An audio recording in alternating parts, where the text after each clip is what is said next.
Boa noite, está começando mais um programa Ponto de Vista. Eu sou Rui Alves e apresento esse quadro de entrevistas do Estado de Goiás que aborda os assuntos mais relevantes. O mês de novembro chegando, Novembro Azul é uma campanha importantíssima sobre a conscientização ao câncer de próstata. Câncer esse que atinge os homens. De acordo com o Instituto Nacional do Câncer no Brasil, INCA, cerca de 70 mil novos casos de câncer de próstata podem ser diagnosticados por ano. Esse é um assunto relevante e que merece uma discussão profunda. Para conversar conosco sobre o tema do Novembro Azul e a cirurgia robótica para o tratamento do câncer de próstata, nós convidamos aqui o Dr. Bernardo Barreira. Doutor, boa noite e seja muito bem-vindo. Boa noite, Rui. Obrigado pela oportunidade. Boa noite, pessoal. É muito bom poder estar aqui hoje.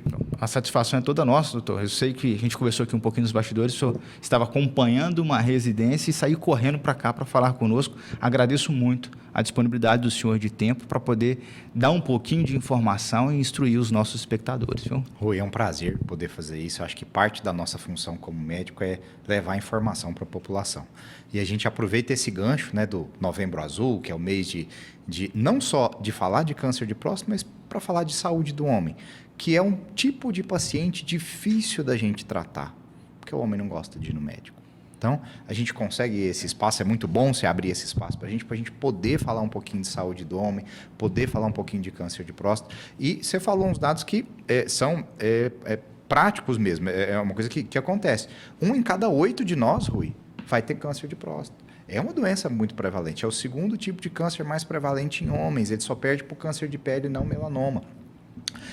A incidência dele é muito próxima à incidência do câncer de mama. O câncer de mama é um pouquinho mais frequente, mas mesmo assim é uma doença muito frequente e o que as pessoas não sabem por falta de informação. É uma doença que, se a gente descobrir ela no começo, nós estamos falando de uma doença que tem até 92% de chance de cura se descoberta no começo.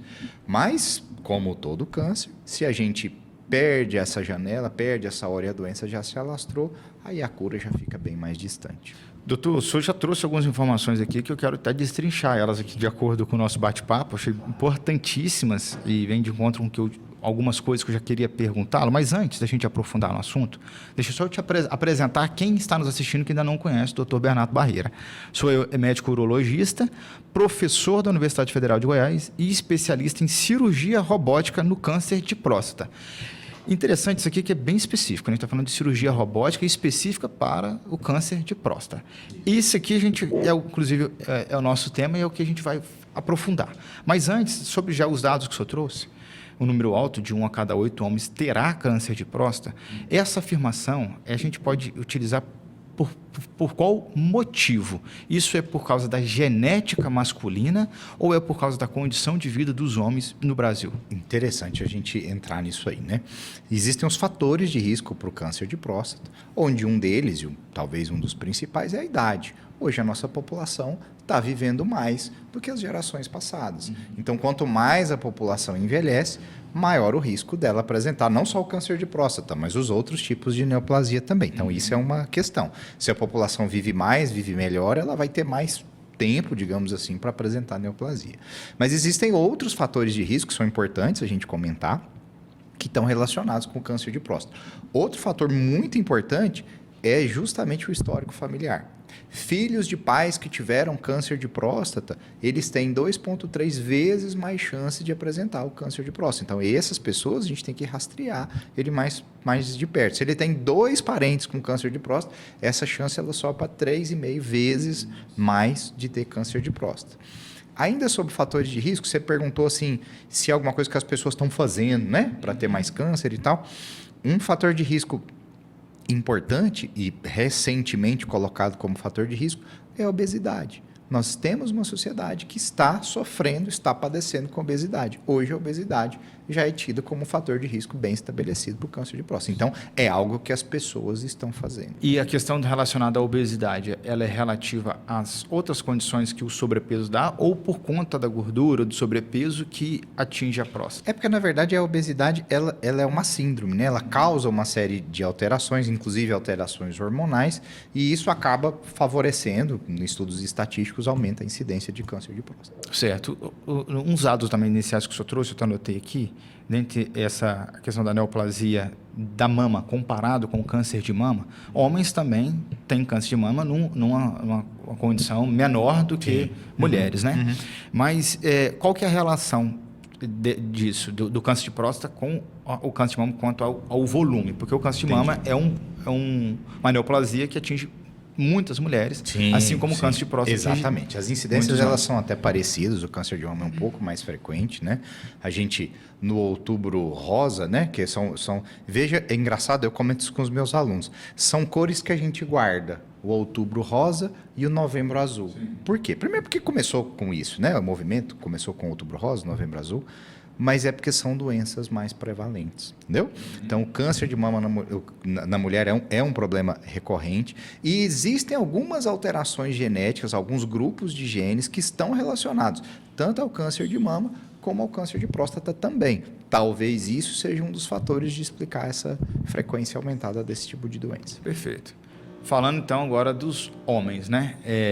Da falta deles de procurar, inclusive, o acompanhamento ou estudo médico, ou uma análise clínica médica.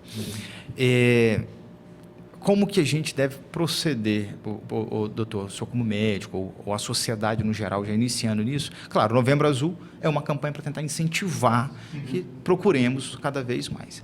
Só que nós homens só vamos quando o negócio já está complicado, né?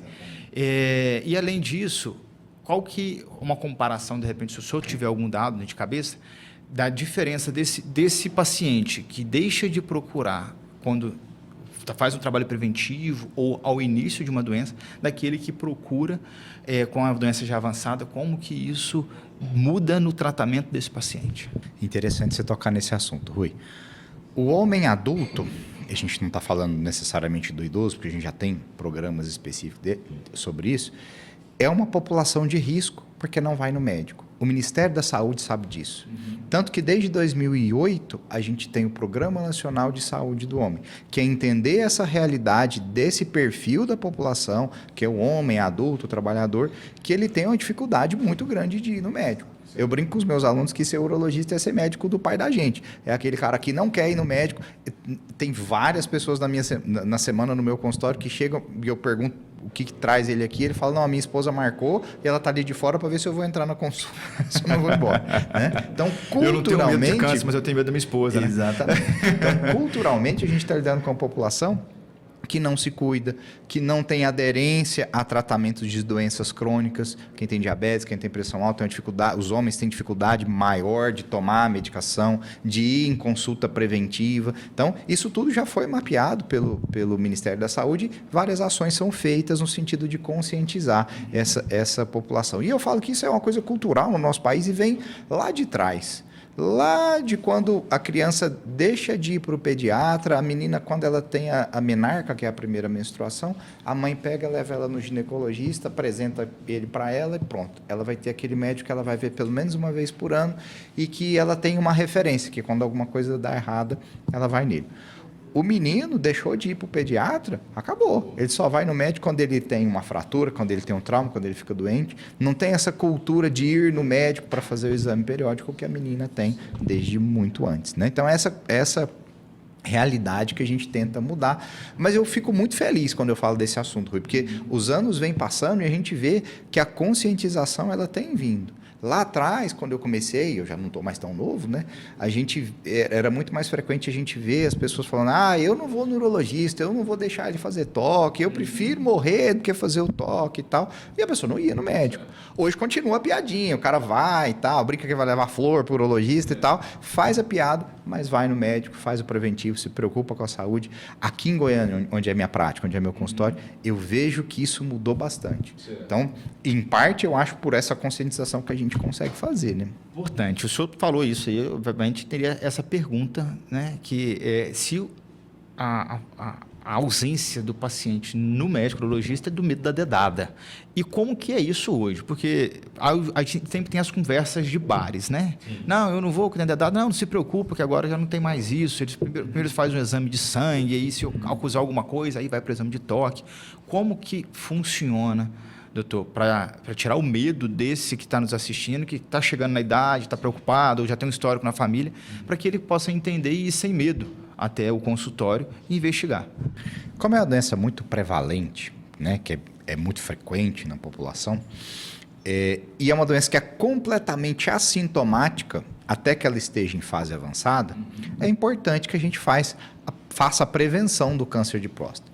Mas esse termo ele não é correto, porque a gente não vai fazer a prevenção. O que a gente quer fazer é separar da população aquelas pessoas que têm um risco maior de ter câncer e se elas têm esse risco, a gente vai descobrir e vai tratar no começo, né? Então, para fazer esse rastreio, que a gente chama de preventivo, o paciente tem que ir no urologista aí. Quem tem os fatores de risco que a gente citou deve começar a ir mais cedo, a partir dos 45 anos. Quem não tem os fatores de risco a partir dos 50 anos. E esse rastreio ele é feito basicamente pelo toque retal e o PSA. Poxa, mas o PSA é o exame de sangue. Isso, é o exame de sangue que a gente dosa essa enzima produzida pela próstata. Poxa, mas o meu cardiologista já pede o PSA todo ano e está normal, né?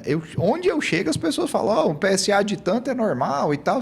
Sim, é um dado importante, mas para a gente ter significância estatística, a gente precisa das duas coisas, do toque e do PSA. E as pessoas ficam com medo, e eu gosto de falar isso bem abertamente, porque ninguém vai mudar a sexualidade, porque foi lá e fez um exame de toque. Eu nunca vi falar isso, entendeu? É constrangedor? O cara fica sem graça e tal. A gente também fica sem graça. Acho que eu também quero ficar fazendo esse exame, mas é uma coisa que precisa, né? Então você vai, o exame é rápido, dura 15 segundos, não dói, não machuca, não tem problema. E o que a gente faz na hora do toque é procurar algum nódulo suspeito. Nesses nódulos suspeitos, a gente acha durante o toque, 60% deles é igual a câncer. Até 20% dos cânceres de próstata eles são diagnosticados com PSA completamente normal. Entendeu? Por que eu preciso das duas coisas? Então, pera lá. Vamos até falar desses dados aqui, achei importante. Então, com o exame de toque que identifica um nódulo, cerca de 60% da identificação é um câncer. É um câncer. É um câncer. Exato. E de repente, talvez esses casos, 20% fez um exame de sangue PSA normal. Exatamente. E deu alteração no exame de toque. Exatamente. Então, é importante que é um exame que complementa, mas não é o fundamental, então, só o PSA. Quando a gente fala de rastreio, quando você vai pegar a população e vai separar essas pessoas que têm risco, é o toque e o PSA. Existem outros exames que a gente vai fazer quando essa suspeita se confirma, né? O diagnóstico de câncer de próstata ele é dado pela biópsia de próstata. Você vai tirar um pedacinho da próstata e tal, e vai fazer isso. Existem outros exames que ajudam a gente, como a ressonância de próstata, mas isso tudo a gente só vai chegar nesses passos se no rastreio esse paciente tem uma suspeita aumentada. Entendeu? Entendi. Certo. Achei interessante o ponto que o senhor trouxe aqui sobre até a divulgação que a gente está, sobre a campanha de que não é a prevenção do câncer, mas a conscientização sobre o exame para se identificar. Aqui a gente usa um termo errado da prevenção, mas porque o câncer ele é uma doença que surge, né? Todavia, algumas coisas na vida, o senhor pode dizer se tem algum estudo ou não, mas algumas coisas que a gente faz na vida, naturalmente, a gente já ou escuta falar sobre alimentação ou exercício físico para se prevenir ou ter uma qualidade de vida melhor e até evitar que doenças ou neoplasias surjam devido a uma má alimentação e tudo mais. Mas falando do câncer de próstata, uma prevenção, então, para que tente estender ou não surja isso. Existe? Existem algumas atitudes que a gente pode fazer para prevenir o câncer de próstata. Bom você ter tocado nesses outros aspectos, porque quando eu falo que todo homem precisa ter um urologista para chamar de seu. E tem que ir no urologista pelo menos uma vez por ano. E a gente não está lá só para rastrear câncer de próstata. No consultório do urologista, como eu tenho um perfil de paciente que não costuma ir lá, quando o paciente chega lá, é minha responsabilidade fazer todo um rastreio nesse paciente. Então, é comum eu fazer diagnóstico de diabetes no meu consultório, fazer diagnóstico de dislipidemia, que é o colesterol alto, fazer diagnóstico de pressão alta, porque o paciente chega lá, a gente mede a pressão, está alterado. Para mim, fica muito confortável, porque eu trabalho no Hospital do Coração, né? No hospital na Avenida, abaixo da Tamandaré. Então, eu tenho todo um corpo de cardiologistas para me ajudar, né? Então, isso é relativamente fácil para eu encaminhar o paciente lá dentro. Às vezes transtornos do humor, às vezes transtornos de ansiedade, às vezes depressão.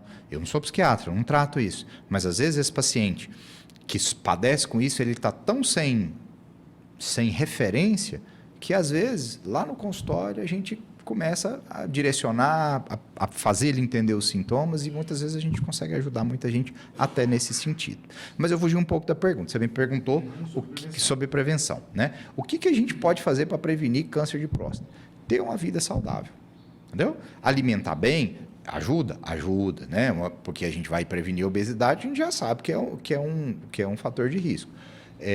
Exercício físico é importante para prevenir câncer e também para ajudar quando o cara tem o câncer. Porque quem tem câncer de próstata vai ser submetido à cirurgia, toda cirurgia é um trauma muito grande. Quanto mais reserva esse paciente tiver, se ele tiver uma boa condição cardiopulmonar, se ele tiver uma musculatura boa, ele vai tolerar o trauma da cirurgia, o trauma cirúrgico mais fácil, entendeu? Então, evitar a obesidade, não fumar, não beber, isso tudo ajuda a prevenir não só o câncer de próstata, mas neoplasias como um todo, entendeu? Perfeito. Doutor, fizemos até um panorama aqui já sobre o câncer de próstata, prevenção, cuidados e até tratamentos, mas agora a gente vai falar sobre cirurgia robótica, que é um tema interessantíssimo e é o principal tema nosso aqui, cirurgia robótica para o tratamento do câncer de próstata. Antes, só de aprofundar, eu vou deixar um recado aqui ao espectador que nos assiste. Você é advogado que tem problema de comunicação com o seu cliente, que fica ligando todo dia no escritório para saber o andamento do processo. Doutor, como está o andamento do meu processo? Existe um aplicativo que resolve esse problema. É o app do advogado. Ele notifica na tela do seu cliente o andamento do processo dele e essas ligações insistentes vão parar no seu escritório. Acesse o link aqui embaixo, appdoadvogado.online e conheça essa plataforma. E você, jovem, que busca um ingresso no mercado de trabalho com uma qualificação profissional adequada, a Faculdade Delta está com as inscrições de vestibular 25/2 abertas. São 5 cursos de graduação que vão te posicionar adequadamente no mercado de trabalho. Acesse o link aqui embaixo também da Faculdade Delta. Doutor Bernardo, sobre a cirurgia robótica para o tratamento do câncer de próstata. É um avanço, né? Nós estamos falando aí de mecanismos, de robôs, até o uso de inteligência artificial nesse auxílio. Num panorama geral, para a gente aprofundar no tema depois, o que é a cirurgia robótica? Muito bem, Rui. Para a gente entender o que é a cirurgia robótica, a gente tem que entender o que a gente faz na cirurgia de câncer de próstata. E anatomicamente é uma cirurgia que é muito complicada de ser feita em relação a outras cirurgias que são mais fáceis de você chegar no órgão. A próstata é um órgão pequeno, que fica embaixo da bexiga, dentro da pequena pelve, que a pelve do homem é mais estreita que a mulher. Atrás dele está o reto, na frente está o osso do púbis e as cabeças do fêmur estão do lado. Então, o acesso para a próstata ele é muito difícil. Quando a gente tem um acesso cirúrgico difícil, a gente precisa de ferramentas para ajudar a gente a fazer essa cirurgia com maior facilidade.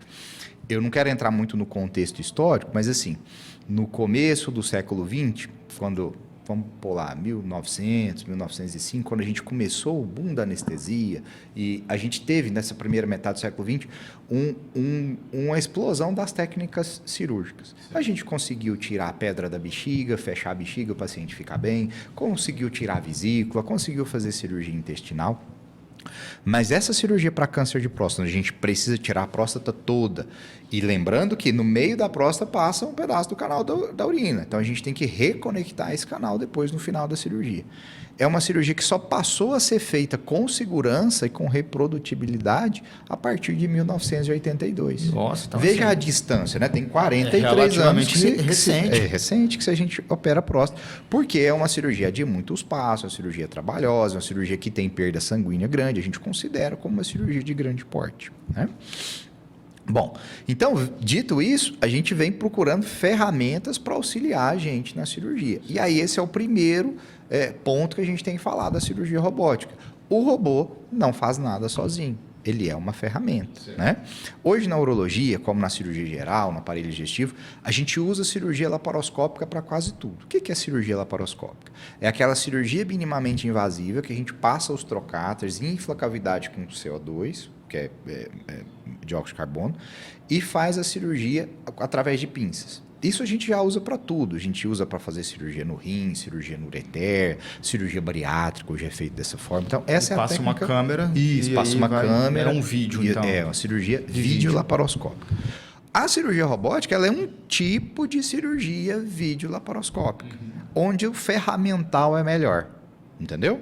Então, quando a gente também insufla a cavidade, o paciente também fica, a gente passa as pinças, só que a ponta da pinça, em vez de ser uma pinça laparoscópica que eu controlo invertendo o movimento, a ponta da pinça é o braço robótico. E aí o cirurgião principal, em vez de estar em cima do paciente, ele senta num console remoto, ligado por fibra ótica lá no robô, e ele consegue controlar os braços do robô lá dentro. E a ponta do braço do robô é uma pincinha que tem os 7 graus de movimento da mão humana. Que fica dentro do paciente. Fica dentro do paciente. Então, a gente consegue fazer uma cirurgia onde a gente disseca menos estruturas que não tem nada a ver com o que a gente precisa fazer. Então, a gente faz uma técnica que é menos traumática, que vai sangrar menos, que eu vou conseguir preservar mais a função sexual do paciente, porque existem os nervos ao lado da próstata que eu preciso preservar, entendeu? Então, é uma ferramenta que nos ajuda muito.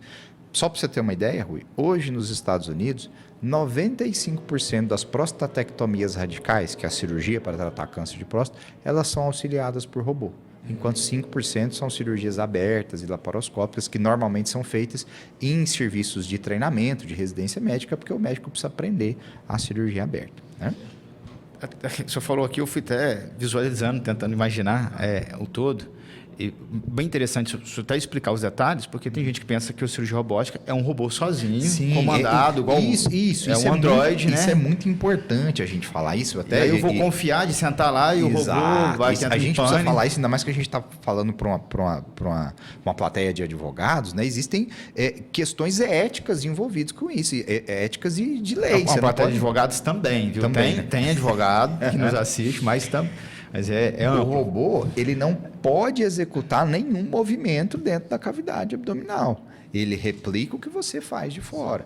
Eu falo isso porque, assim, a gente ouve tanto de inteligência artificial, de machine learning, essas coisas, mas a gente não pode achar que o robô vai fazer alguma coisa sozinho. Sim. Ele é uma ferramenta. Ele replica o movimento do cirurgião lá dentro. A gente só para ficar claro, sim, porque senão você fica...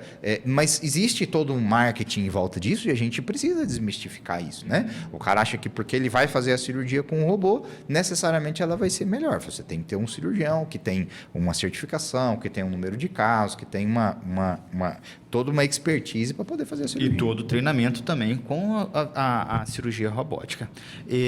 O que me trouxe a curiosidade aqui sobre a cirurgia específica para o câncer de próstata nesse caso, porque inicialmente o senhor nos disse sobre a dificuldade onde fica instalada a próstata devido a uma cavidade muito pequena.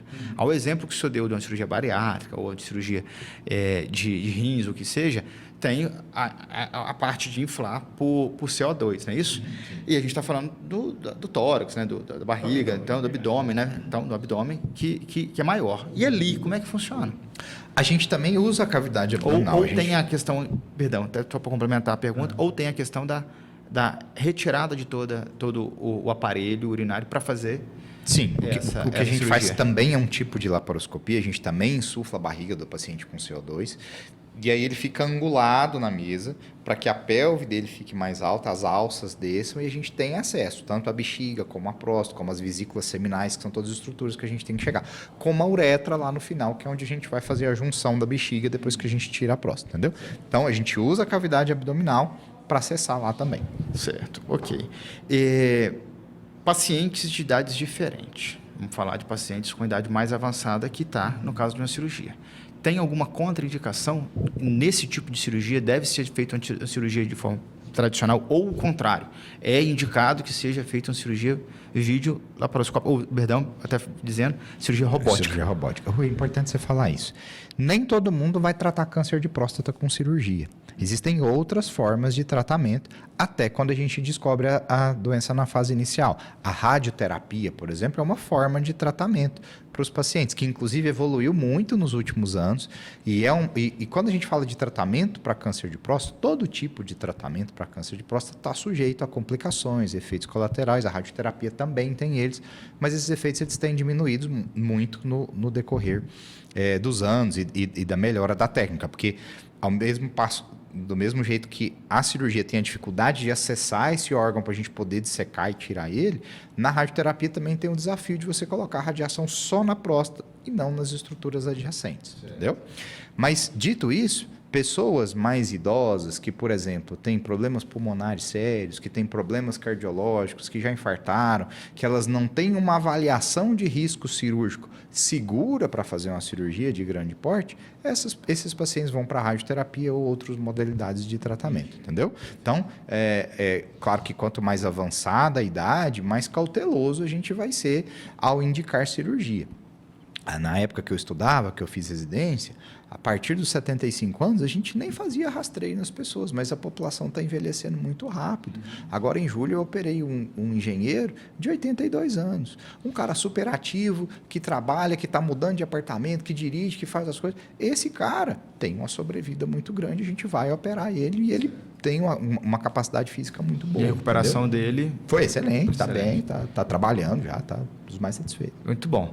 Sobre o cenário dos robôs em Goiânia, né? O local onde o senhor opera, onde o senhor, inclusive, dá aula na Universidade Federal de Goiás, como que está o cenário do avanço tecnológico no município de Goiânia para esse tratamento? Entendi. Rui, durante muito tempo, a gente ficou esperando a gente conseguir ter o primeiro robô em Goiânia. A gente tinha que pegar o paciente, levar para Brasília, acompanhar, ou para São Paulo, fazer a cirurgia, depois voltava, o paciente vinha num dia, você vinha no outro, era uma complicação, né? Aí o Hospital Albert Einstein trouxe o primeiro robô, né, do sistema Da Vinci para cá, que a gente usa deve ter uns 3 a 4 anos que o robô está aí, né? Foi o único robô durante muito tempo. Agora, em 2025, outro hospital aqui da cidade, do Hospital Santa Helena, também trouxe o robô, a gente começou a operar lá, com a vantagem de poder usar o plano de saúde do paciente, isso ajuda bastante. E agora, semana retrasada, mais um hospital apresentou o robô, o Hospital Neurológico da cidade, apresentou também o robô como uma opção para a gente poder operar. O que dá mais oportunidade para todo mundo, né? Certo. Então, na conta, a gente tem 3 robôs hoje. Tem 3 robôs poder hoje funcionando na cidade, com a expectativa de chegar novos recentemente aí em outros hospitais. Opa, coisa boa, bom saber. Professor, doutor, né? Professor, inclusive, até fazer uma pergunta ao senhor sobre a sua atuação. A gente está chegando, infelizmente, ao final do nosso bate-papo. Foi rápido demais. É muito rápido, né? Voa o nosso bate-papo. Mas sobre a sua atuação como professor da UFG.